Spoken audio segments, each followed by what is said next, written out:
So this is where it gets interesting. So how do you know that a short position is going to be valid, right? How do you know a sell position is going to be valid, right? So the way you know that is because you want to know essentially sellers are in control at this area. So when we kind of break this down, over here, sellers must be in control before the market tanks off, right? Sellers have to be in control. And so you can read that only with the footprint charts. So this is where it gets interesting. You want to look at all of the behavior and all of the activity just above the key level.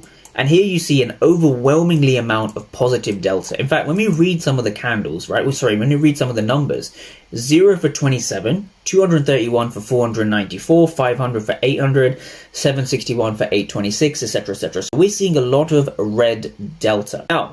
Blue delta. When you see a lot of blue delta and then the market fails to break above the level, because we haven't broken above the level. Notice how we have a wick and we have a wick. So this is how you use candles the right way. Using a wick rejection, a hammer, or any other pattern is simply not viable when you come into a key level. What you're looking for at a key level is you want to see whether it's going to be a demand or a supply zone.